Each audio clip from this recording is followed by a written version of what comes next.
ಇಂದು ಮಹಿಳೆಯರಿಗೆ ಉತ್ತಮ ಸರ್ಕಾರಿ ಉದ್ಯೋಗದ ಅವಕಾಶ ಬಂದಿದೆ. ಮಹಿಳಾ ಮತ್ತು ಮಕ್ಕಳ ಅಭಿವೃದ್ಧಿ ಇಲಾಖೆಯಿಂದ ಅಂಗನವಾಡಿ ಕಾರ್ಯಕರ್ತೆ ಹಾಗೂ ಅಂಗನವಾಡಿ ಸಹಾಯಕಿ ಹುದ್ದೆಗಳ ನೇಮಕಾತಿ ಪ್ರಕಟಿಸಲಾಗಿದೆ. ಈ ವಿಡಿಯೋದಲ್ಲಿ ಅರ್ಹತೆ, ವಯೋಮಿತಿ, ಆಯ್ಕೆ ವಿಧಾನ, ವೇತನ, ಅರ್ಜಿ ಸಲ್ಲಿಸುವ ವಿಧಾನ ಹಾಗೂ ಕೊನೆಯ ದಿನಾಂಕದ ಬಗ್ಗೆ ಸಂಪೂರ್ಣ ಮಾಹಿತಿಯನ್ನು ತಿಳಿದುಕೊಳ್ಳೋಣ. ಬನ್ನಿ ಹಾಗಾದರೆ ವಿಡಿಯೋ ಸ್ಟಾರ್ಟ್ ಮಾಡಿಕೊಳ್ಳೋಣ. ಈ ಅಧಿಸೂಚನೆಯಲ್ಲಿ ಒಟ್ಟು 232 ಹುದ್ದೆಗಳು ಲಭ್ಯವಿವೆ.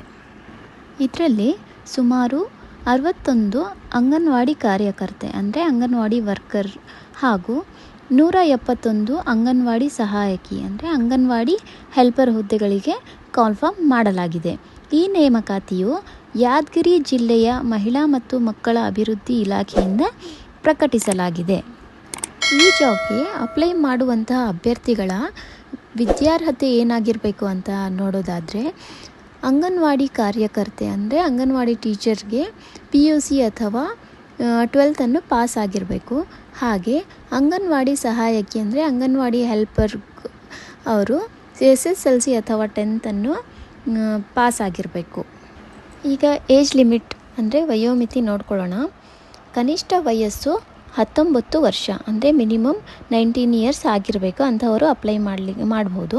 ಹಾಗೆ ಗರಿಷ್ಠ ವಯಸ್ಸು ಅಂದರೆ 35 ವರ್ಷ. ಮೀಸಲಾತಿ ವರ್ಗದ ಅಭ್ಯರ್ಥಿಗಳಿಗೆ ಸರ್ಕಾರದ ನಿಯಮಾನುಸಾರ ವಯೋಮಿತಿ ಸಡಿಲಿಕೆ ನೀಡಲಾಗುತ್ತದೆ. ಉದ್ಯೋಗದ ಸ್ಥಳ ಬಂದ್ಬಿಟ್ಟು ಯಾದಗಿರಿ ಜಿಲ್ಲೆಯ ವಿವಿಧ ಅಂಗನವಾಡಿ ಕೇಂದ್ರಗಳಲ್ಲಿಯೂ ಸಹ ನೇಮಕಾತಿ ಮಾಡಲಾಗುತ್ತಿದೆ. ಅಭ್ಯರ್ಥಿಗಳು ಸಾಮಾನ್ಯವಾಗಿ ಸ್ಥಳೀಯ ನಿವಾಸಿಗಳಾಗಿರಬೇಕು ಅಂತ ಅಧಿಸೂಚನೆಯಲ್ಲಿ ಷರತ್ತುಗಳ ಪ್ರಕಾರ ನೀಡಲಾಗಿದೆ. ಶಹಾಪುರ, ಸುರಪುರ, ಗುರುಮಠಕಲ್, ಯಾದಗಿರಿ ತಾಲೂಕಿನ ಅಂಗನವಾಡಿ ಕೇಂದ್ರಗಳಲ್ಲಿಯೂ ಸಹ ನೇಮಕಾತಿ ನಡೆಯುತ್ತಿದೆ. ಕೂಡ ಅಪ್ಲೈ ಮಾಡಬಹುದು. ಈ ಜಾಬ್ಗೆ ಹೇಗೆ ಸೆಲೆಕ್ಟ್ ಮಾಡ್ತಾರೆ ಅಂತ ನೋಡ್ಕೊಳ್ಳೋಣ. ಸಾಮಾನ್ಯವಾಗಿ ಈ ನೇಮಕಾತಿಗೆ ಲಿಖಿತ ಪರೀಕ್ಷೆ ಇರುವುದಿಲ್ಲ.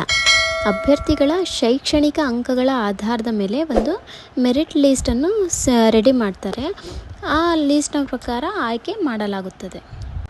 ಇತ್ತೀಚಿನ ದಿನಗಳಲ್ಲಿ ಯಾವುದೇ ಎಕ್ಸಾಮ್ ಇಲ್ಲದೇ ಗೌರ್ಮೆಂಟ್ ಜಾಬ್ ಪಡೆಯೋದು ತುಂಬ ಕಷ್ಟ. ಆದ್ದರಿಂದ ಯಾರು ಈ ಜಾಬ್ಗೆ ಮಿಸ್ ಮಾಡ್ದೇ ಅಪ್ಲೈ ಮಾಡಿ, ಹಾಗೂ ನೀವು ಪಡೆದಿರುವಂಥ ಅಂಕಗಳ ಆಧಾರದ ಮೇಲೇ ಈ ಜಾಬ್ ಸಿಗುತ್ತೆ. ಆದ್ದರಿಂದ ನೀವು ಅಪ್ಲೈ ಮಾಡೋದನ್ನು ಮರಿಬೇಡಿ. ಈ ಜಾಬ್ಗೆ ಅಪ್ಲೈ ಮಾಡಲಿಕ್ಕೆ ಬೇಕಾಗುವಂಥ ಡಾಕ್ಯುಮೆಂಟ್ಸ್ ಅಂದರೆ ದಾಖಲೆಗಳು ಏನೇನು ಬೇಕು ಅಂತ ನೋಡ್ಕೊಳ್ಳೋಣ. ನೀವು ಸಹಾಯಕಿ ಅಂದರೆ ಹೆಲ್ಪರ್ ಪೋಸ್ಟ್ಗೆ ಅಪ್ಲೈ ಮಾಡಬೇಕಂದ್ರೆ 10th ಇದ್ದರೆ ಸಾಕು, ಅಪ್ಲೈ ಮಾಡ್ಬೋದು. ಹಾಗೆ ಟೀಚರ್ ಆಗಬೇಕು ಅಂತ ಹೇಳಿದರೆ ಅಂಗನವಾಡಿ ಟೀಚರ್ ಆಗಬೇಕಂದ್ರೆ SSLC ಮತ್ತು PUC 2 ಮಾರ್ಕ್ಸ್ ಕಾರ್ಡ್ಸ್ ಬೇಕಾಗುತ್ತೆ. ಅದು ಯಾವ ಪೋಸ್ಟ್ಗೆ ನೀವು ಅಪ್ಲೈ ಮಾಡ್ತಿದ್ದೀರಾ ಅದನ್ನು ನೋಡಿಕೊಂಡು ಅಪ್ಲೈ ಮಾಡಿ. ಆಧಾರ್ ಕಾರ್ಡ್, ಜಾತಿ ಪ್ರಮಾಣ ಪತ್ರ, ನಿವಾಸ ಪ್ರಮಾಣ ಪತ್ರ ಹಾಗೂ ನಿಮ್ಮ ಪಾಸ್ಪೋರ್ಟ್ ಸೈಜ್ ಫೋಟೋ ಇದ್ದರೆ ಸಾಕು, ನೀವು ಅಪ್ಲೈ ಮಾಡಲಿಕ್ಕೆ ಸಿದ್ಧರಾಗಿರ್ತೀರ. ಈಗ ಇಂಪಾರ್ಟೆಂಟ್ ಡೇಟ್ಸ್ ನೋಡ್ಕೊಳ್ಳೋಣ. ಅರ್ಜಿ ಸಲ್ಲಿಸಲು ಪ್ರಾರಂಭದ ದಿನಾಂಕ ಬಂದುಬಿಟ್ಟು 24 ಜುಲೈ 2026 ಅಂದರೆ ಈಗಾಗಲೇ ಅರ್ಜಿ ಸಲ್ಲಿಸಲು ಡೇಟ್ ಸ್ಟಾರ್ಟ್ ಆಗಿದೆ. ಹಾಗೂ ಲಾಸ್ಟ್ ಡೇಟ್ ಬಂದುಬಿಟ್ಟು 24 ಆಗಸ್ಟ್ 2026 ಅಂದರೆ ಆಗಸ್ಟ್ 24ನೇ ಒಳಗಾಗಿ ನೀವು ಅರ್ಜಿ ಸಲ್ಲಿಸಬೇಕಾಗುತ್ತೆ. ಅರ್ಜಿ ಹೇಗೆ ಸಲ್ಲಿಸಬೇಕಪ್ಪ ಅಂತ ಯೋಚನೆ ಮಾಡಬೇಡಿ. ಆನ್ಲೈನ್ ಮೂಲಕ ಅರ್ಜಿಯನ್ನು ಸಲ್ಲಿಸಬೇಕಾಗುತ್ತೆ. ಅರ್ಜಿ ಸಲ್ಲಿಸುವ ಮೊದಲು ಅಧಿಕೃತ ಅಧಿಸೂಚನೆಯನ್ನು ಸಂಪೂರ್ಣವಾಗಿ ಓದಿ ಅರ್ಥೈಸ್ಕೊಂಡ ಮೇಲೇ ಅಗತ್ಯ ದಾಖಲೆಗಳನ್ನು ಅಪ್ಲೋಡ್ ಮಾಡಿ ಅರ್ಜಿ ಪೂರ್ಣಗೊಳಿಸಬೇಕಾಗುತ್ತೆ. ಈ ಒಂದು ವಿಡಿಯೋ ಎಲ್ಲರಿಗೂ ಇಷ್ಟ ಆಯಿತು ಅಂತ ಭಾವಿಸ್ತೇನೆ. ಈ ಒಂದು ವಿಡಿಯೋ ಇಷ್ಟವಾದರೆ ಲೈಕ್ ಮಾಡಿ. ಉದ್ಯೋಗ ಮಾಹಿತಿ ಬೇಕಾದರೆ ಸಬ್ಸ್ಕ್ರೈಬ್ ಮಾಡಿ. ಬೆಲ್ ಐಕಾನ್ ಒತ್ತುವುದನ್ನು ಮರಿಬೇಡಿ. ಹಾಗೂ ಯಾರ್ಯಾರು ಈ ಜಾಬ್ಗೆ ಅಪ್ಲೈ ಮಾಡಿದ್ದೀರಾ ಎಸ್ ಅಂತ ಕಮೆಂಟ್ ಮಾಡಿ. ಏನಾದರೂ ಡೌಟ್ಸ್ ಇದ್ದಲ್ಲಿ ನನಗೆ ಮೆಸೇಜ್ ಮಾಡಿ, ನಾನು ರಿಪ್ಲೈ ಮಾಡ್ತೇನೆ. Thank you.